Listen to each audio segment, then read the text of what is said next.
So in order for us to begin our discussion of the immune system, especially the adaptive immune system, we're going to go through some definitions. So first of all, we need to differentiate antigens and antibodies. So a great way to remember the difference here is that antibodies come from your body. So these are made by your cells.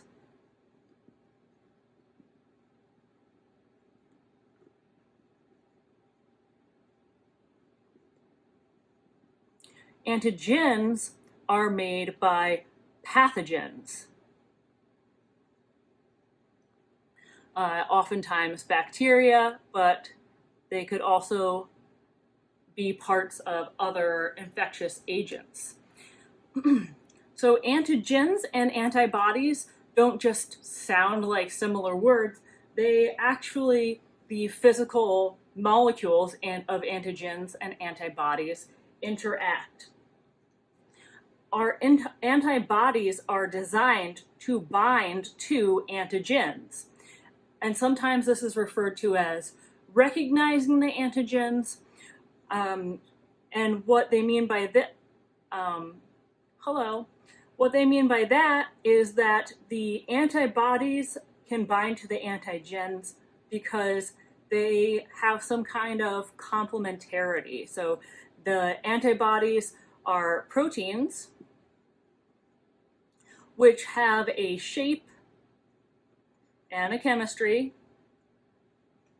which matches up with the antigens so that it could bind them. So there's a really nice image on page 879, and it's figure 41.8, and it shows that the antibody has a specific shape that can bind to the antigen. And so antibodies, what they look like is this Y structure, Y-looking structure.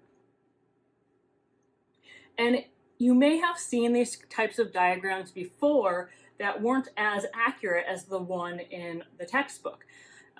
So there are two different pieces here. There is the heavy chain and the light chain. So the heavy chain is this one, and then the light chain is this one. But this isn't really informative. Yes, it gives us the overall shape, but it doesn't tell us anything important about the function of this antibody. So what the book does is really excellent, and it shows that the antigen is actually binding to the antibody because of the shape of the antibody. So for example, let's say that the antibody has has indents that are kind of triangle shaped, and it has them on each side. And those are going to be able to bind to the shape of this particular antigen from some pathogen. So maybe this is like a virus that has, I don't know, some sugar groups that stick out like this. And maybe it's like a T phage, even though those don't infect humans. They only infect bacteria, but we're just, this is a hypothetical situation. But the point is, the important part here is that there is binding here because of the specific shape and chemistry of the antigen's binding site, which matches up to this antigen. And so the antigen is not the whole virus, but rather it is just this part of the virus which is bound to the antibody. Okay, so now that we've gotten that out of the way, let's move on. Once I find an eraser. So I don't know about you guys, but when I was in school, I learned all about memory cells. And that made sense because they kind of retained information on pathogens that they were exposed to, or that the body was exposed to.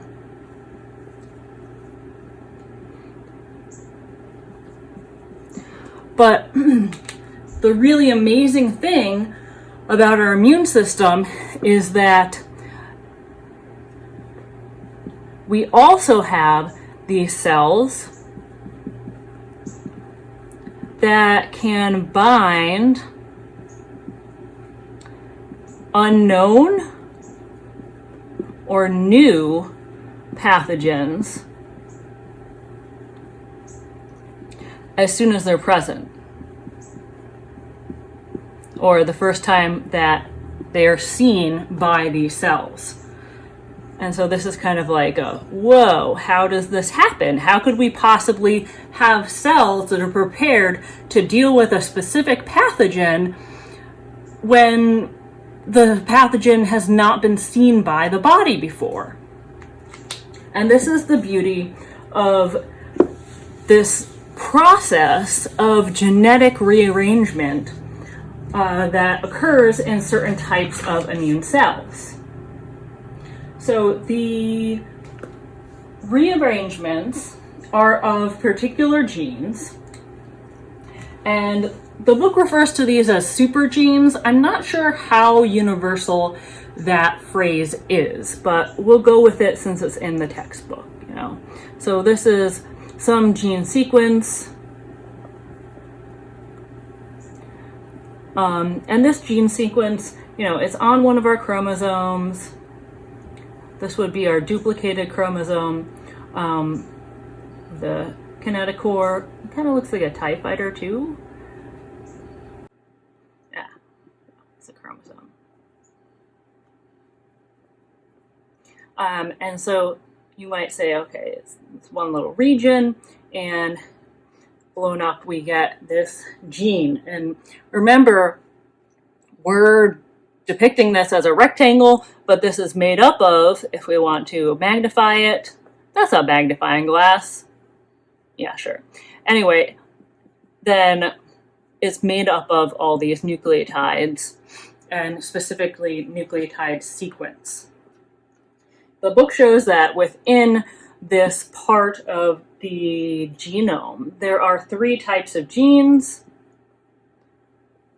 and they're called V genes, D genes, and J genes.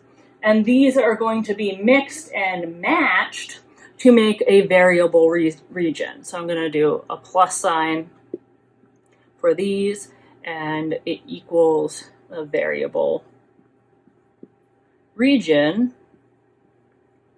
which, let's draw our antibody molecule again. And so the variable region is going to be over here, where we saw that the antigen actually binds. All right, so again, this is basically mix and match. The only part that can get kind of complicated so far as our needs go, because we're not going to talk about the gene sequence, obviously, is remembering that there are multiple versions of these genes. So we have 3 different types of genes that will go make proteins and be combined to make the variable region. So let's keep this, we'll keep this diagram over here. This is what we're looking for, the antibody and variable region. And so the variable region, as we said, always has a V, D, and a J region for that part of the protein, specifying that this is a protein. And what the book shows is that we have V1, V2, V3, and these are all very similar genes. So they might even be copies of one another, and each copy accumulated differences. So we'll say V1 might be a TG. So they're definitely longer than this, but we're going to just say that this is ATG. Then there's duplication, and so we have ATG again, and so this is V1, and then this is V2. But then some mutation randomly occurs, and instead of the G there, we have a T. Okay, so now these two are different. Now we are going to copy this one, V2. We have V3, and then maybe a mutation occurs, and we get a C here. So now we have 3 different versions of these V genes, or of this V gene, and you could mix and match. You could take V1, and then you could take the D1 gene and the J1 gene, because in all of these we have D1, D2, D3, etc., as well as J1, J2, and J3, etc. And so we could mix and match all of these, or we could have V2 plus D1 plus J1. And obviously this is a mathematical problem. How many combinations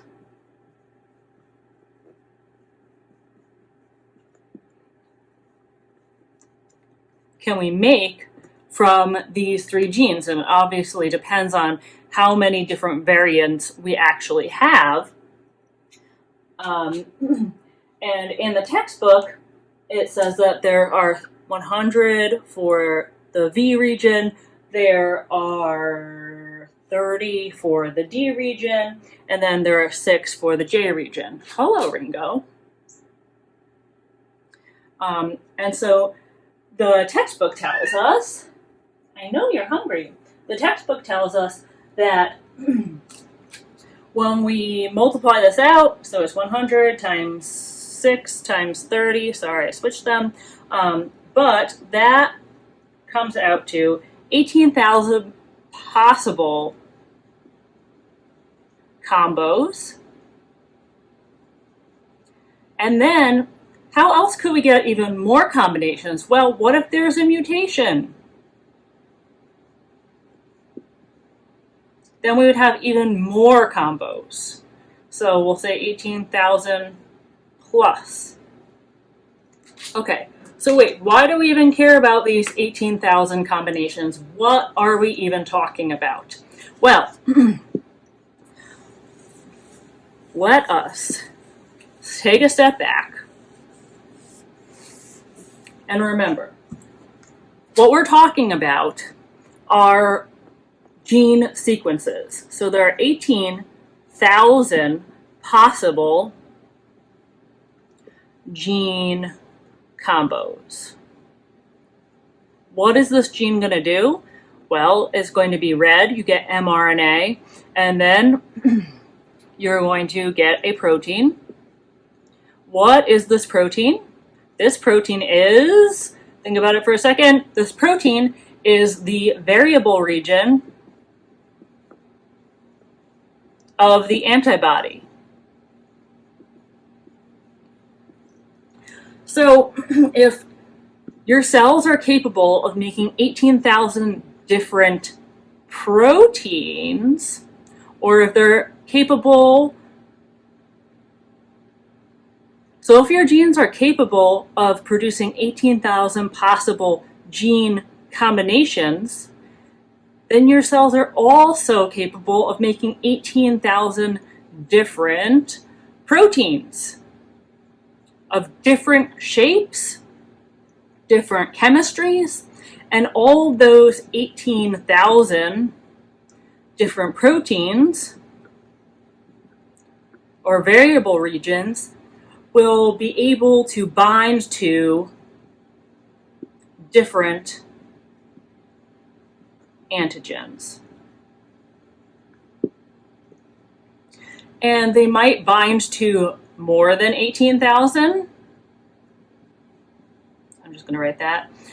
More than 18,000 antigens, because what if they're somewhat non-specific? What if we get a variable region that is something like, what if it is something like a little bit of a circle like this? And so this circle-shaped variable region it would bind an antigen that looks like this.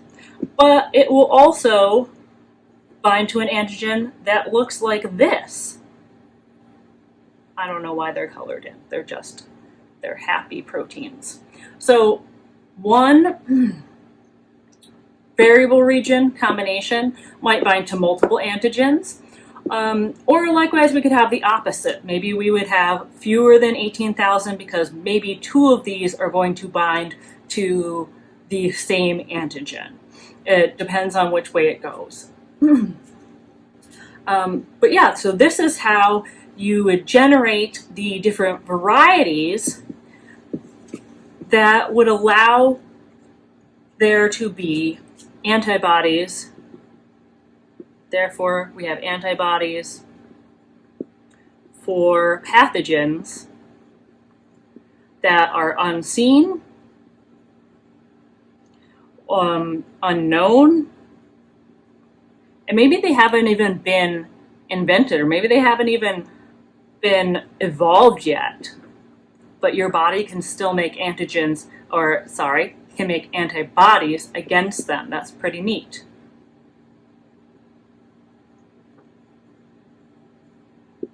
So your immune system is pretty cool, and we'll continue this conversation in another video.